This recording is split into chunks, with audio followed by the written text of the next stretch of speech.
morning, folks. Welcome to Mornings with the Focus. I'm Wilson Tarpley Jr.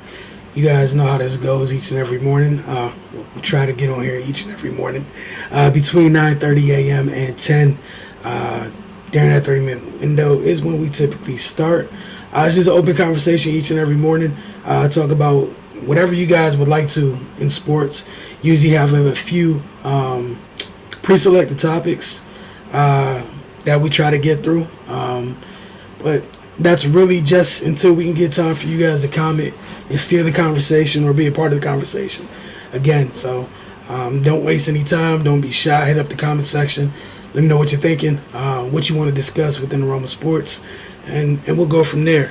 I know this morning, while Justin's not here with us, asked him for his help with a couple topics this morning, and he came through. So it's just 3 topics. Again, don't be shy. Hit the comment section with anything you guys want to discuss. But these are all AFC East questions. As you know, pads start coming on for every team around the league.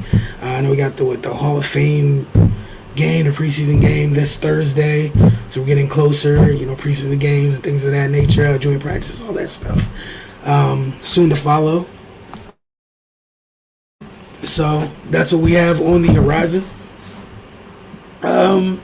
These 3 questions, though, very interesting. Do my best to answer them, and then they will have Justin on later in the week, and we'll see what his thoughts on these questions are, where he took them. The first one, let me just put this up on the screen, I guess, to make it easy for us all. Hopefully, me typing isn't too loud.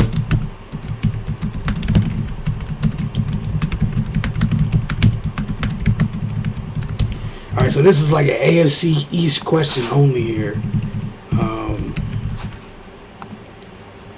So here's what Justin had. He wanted to know: are the Dolphins closer to the Bills, or are the Jets closer to the Patriots? Again, heck of a question. I asked that man for some help, and he came through with some good ones. And again, so we got Dolphins. We'll start with the first half of the questions. And again, want to know what you guys think. Hit up the comment section. Please don't hesitate to do so.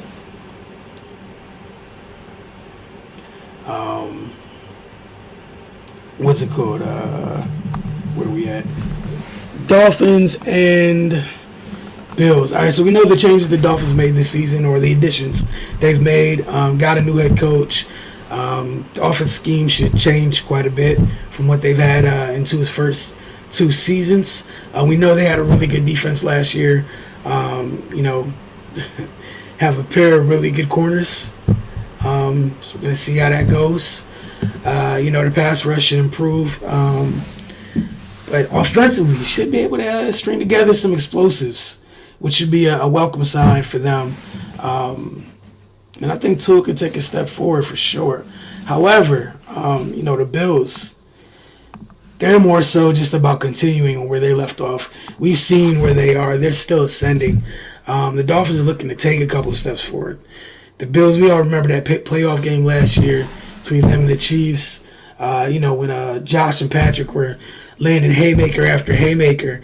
And one of the things I think the Bills found out in that postseason matchup, got to get a little bit better on defense. And we know what the AFC's added, right?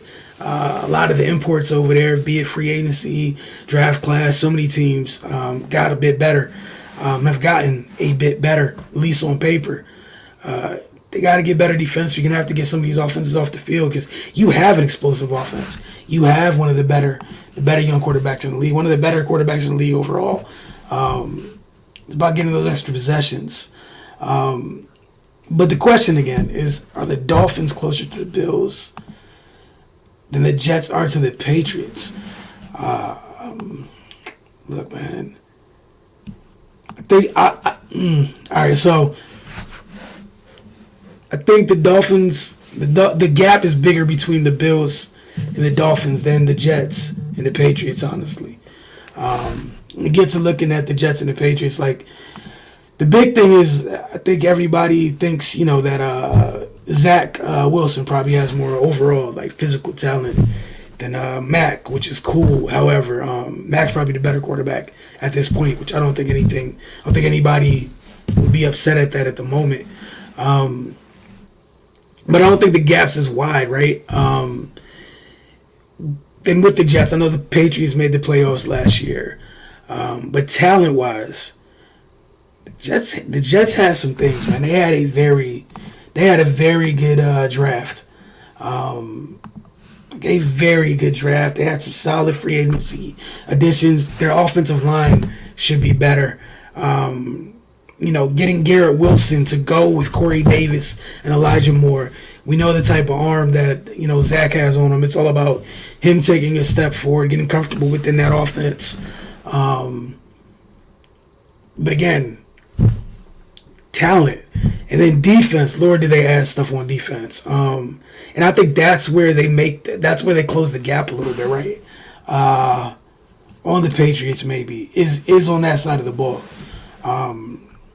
I do think Devontae Parker is huge for the Patriots. Tyquan Thornton, I think, is a nice addition as well. But defensively, the Patriots got to deal with the loss of J.C. Jackson. And, we typically know that Bill does a great job of getting rid of players maybe a year or two before. Sometimes, when it's time to, really pay players, the Patriots aren't always going to do that. That said, I also don't think the Patriots were they weren't one of the best postseason teams. They just made the playoffs, which is impressive because they had a rookie quarterback. But I do think the gap's a little bit closer between the Jets and the Patriots than the Bills and the Dolphins. And maybe I'm giving the Bills a little bit too much credit. But I don't know. See, I just think the Bills offensively right now, Tua has to prove it before they can be closer. And like Tua, I do think he could take a step forward. I'm looking forward to seeing what he does under McDaniels. But it has to be done. Josh has been doing it. Past couple seasons, Josh has really elevated his play, right?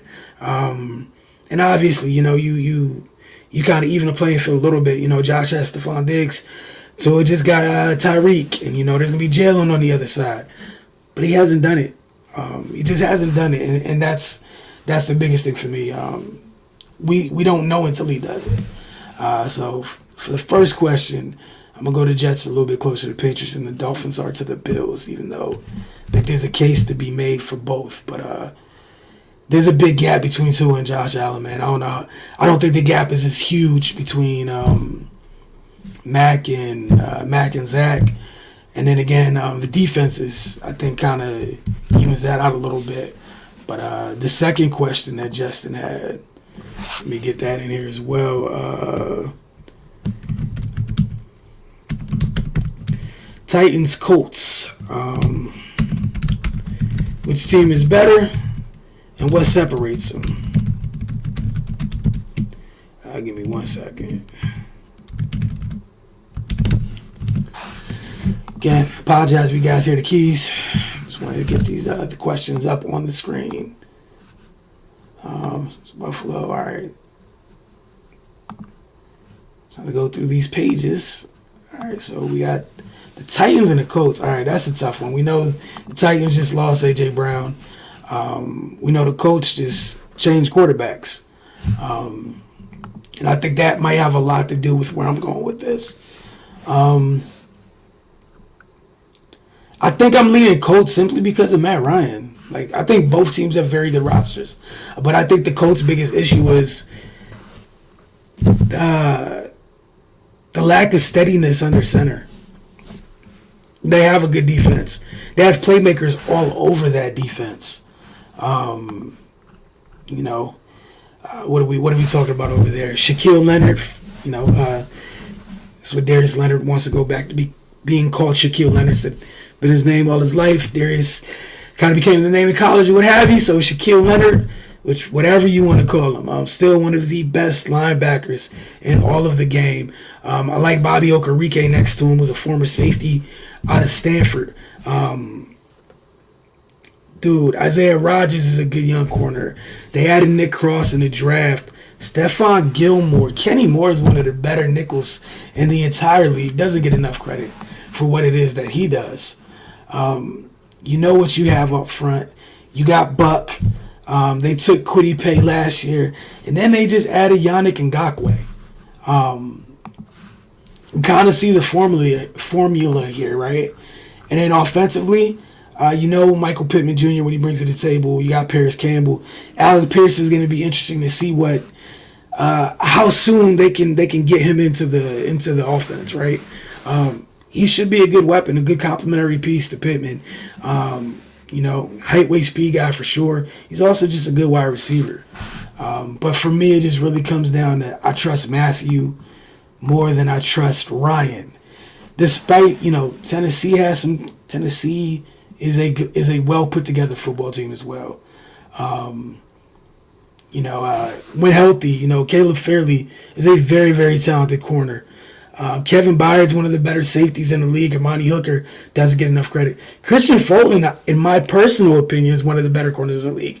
They got the young pup and Roger McCrary, who through the first few days of training camp, the coverage very, very sticky. We know what their defensive front looks like. They've lost. They lost Hassan Reddick out of it. They still have Harold Landry. Offensively, it's still built around Derrick Henry. Treylon Burks is a big name where you lost A.J. Brown. Treylon, I think they have similar skill sets, but they're still a bit different. You have Robert Woods, a veteran, which if he's healthy, that's a quality wide receiver. Nick Westbrook, Akine, again, just solid. However, going to Colts, and it's really just because of Matt Ryan. I don't think him and Tannehill are too close in terms of what they bring to the table. I think with Tannehill is one of those manage the game, don't lose it. Where I think Matt's one of those guys where he can definitely manage the game, but he's also, you check the resume a little bit. He has moments in the past where he's had to go, hey, go get us this win, and he's done it. And I think he has the pieces around him. You're going to take that offense and get them on time, which is huge. Get them on time. Get them on schedule with the added bonus of he's a guy who's been there before. He's seen things before. There's not going to be any situations the Colts are in this year offensively where Matt Ryan hasn't been in that exact situation before in his career. So for me, I think that's what's going to separate them. Then the last one, which I would love to hear what you guys have to say. Buy or sell the hype on the Chargers. Which, I don't know where I'm at with that, man. Like, even last year, you wanted to buy into them, but it just fell short at some times. They still got a young head coach. Smart head coach, just a young head coach. For me, I couldn't trust them last year because they just weren't consistent enough in what they do. It's not a talent issue. Boy, it's definitely not a talent issue. We're talking about Justin Herbert, how talented he is. He's definitely up there in that group of young, talented quarterbacks in this league. But he's one of the ones that hasn't had, postseason experience. But the talent is there. You got one of the best left tackles in the game, and Rashawn Slater. We all know what Keenan Allen is. Don't know why he doesn't get enough respect. Mike Williams. It's a good offense. Austin Eckler. Defensively, they added a lot this offseason. Khalil Mack. You want to talk about boosting your pass rush? I forgot who they had before that. But Khalil Mack, if he's healthy, you want to talk about getting right on that side of the ball. You're adding Khalil Mack to Joey Bosa, another guy who's amazing at what he does at rushing the passer. Two of the better pass rushers in the entire league now paired together, right? You know what you have up front. It's going to be big, man. Those three up front can handle their business. Those two on the edge should terrorize teams. And then we know what they have in their back end. The addition of J.C. Jackson. So at corner, you got J.C. Jackson, Asante Samuel Jr., Bryce Callahan, and Nasir Adderley doesn't get enough credit for what he is, which is a very solid safety. Probably an above-average start in this league. Paired with Derwin James when healthy, Everyone knows who Derwin James is and what he brings to the table. J.C. Jackson, man, finds the ball all the time. It is a specific skill that he has. I think I'll buy this year. I know the AFC is going to be tougher for everybody, but I'm going to go ahead and buy the hype on the Chargers this year. I think they should be able to take a step forward, make the postseason. Now, I'm not going to set the bar super high. I don't think they're going to make some big run or anything like that. Obviously, they could, but we're going to start with just making the postseason in what's becoming increasingly crowded and tough AFC. That conference is going to be an all-out war over there, more so than on the NFC side. But again, it's not a talent issue, man. They should be able to step forward and at least make the postseason, put pressure on teams. Again, those two stay healthy. That's going to put you in a conversation with. You have to have a quarterback these days, right? With that quarterback, you have to have a couple weapons or enough weapons to be able to generate explosives on offense. I believe they have that. Then defensively, you have to be able to rush the passer. They've been able to rush the passer since they've had Joey Bosa, one-man wrecking crew. You just added one of the decade's best pass rushers. Khalil Mack has been elite at what he does since he's been in the league. Again, just health-wise, and he's not the sole focal point for a defense now. It's two of them you have to block, so we're gonna see how that goes. But I think they should at least make the playoffs, and I think that's a fair bar. I don't think that's too crazy or anything like that. Well, thank you guys for tuning in this morning. Just a reminder, each and every morning between 9:30 and 10 a.m., get on here, join the conversation, hit up the comments section. Let me know what you guys are thinking, whether it's the pre-scripted topics we have or whatever topics you choose. You guys are more than welcome to steer the conversation as well. Don't forget the Focus TV, weekly installment of the Focus TV, tomorrow mornings, Wednesday mornings, on our Roku channel. If you have Roku television device, all you have to do is go in the search box, type in the Focus TV, and add, double tap OK, and our channel's added. So obviously we got the weekly installment of the Focus TV, and then outside of that, Mystics Outlook, Wizards Outlook when it starts, anything else that we have going on, like Kenner League playoffs this week, so it'll be a good time to follow. But again, you guys enjoy the rest of the day. We'll see you tomorrow.